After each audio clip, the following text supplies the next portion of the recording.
for the average person, it's like pure water. Yeah. It's like there's a thirst of that, just a la ilaha illallah Muhammad Rasulullah. Yes, exactly. Yeah, you don't have to be a trained scholar. People should understand that. Then really you're set to go, right? Like someone's not gonna walk up to you and ask about the fiqh of jewelry in Maliki fiqh. Things like that don't usually happen.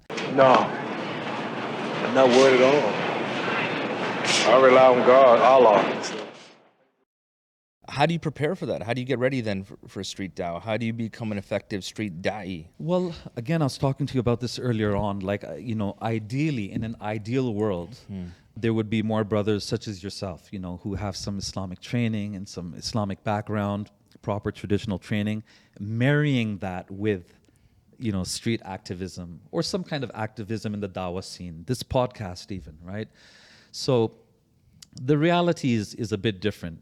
I think people who pursue scholarly learning, they're often not interested in doing dawah, on the street level. And vice versa. There's, people who are interested in dawah, unfortunately myself included, are not like traditionally trained. I'm not madrasa trained or anything like that.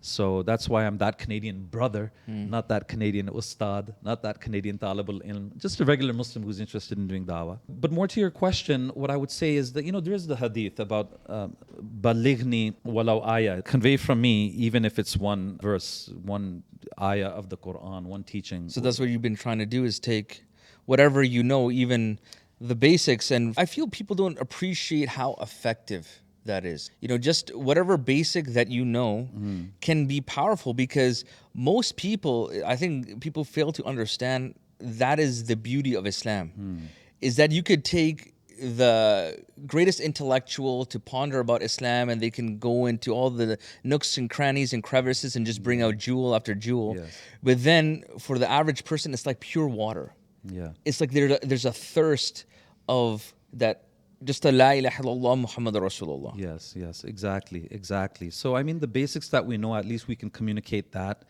And to be honest with you, Dr. Syed, the thing is, in street dawah especially, I can tell you, like, it's the same handful of questions that are coming at you again and again and again. Yes. So that's a good point. So you don't have to be a trained scholar. People should understand that. It's the same questions coming at you again and again and again.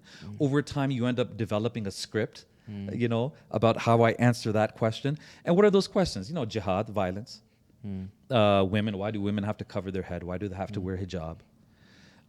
If it's a Christian, well, you say that you follow Jesus, well, then why don't you believe he's God? Because he said that he's God in the Bible. So it's the same handful of questions.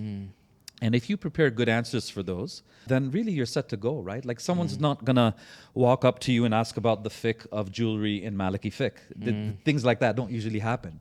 And when it happens, then this is a very important point, Dr. Syed, is that people such as myself and have to remember to kind of stay in our lane. And so when we get that kind of a offbeat question, which we don't have the answer to, then we have to refer them then to the masjid, to the imam, to the scholar, and give that question to them. Yeah, and just be able to have knowledge, since you mentioned Imam Malik saying La adri, I don't know. And I think definitely you have to be humble enough to say that.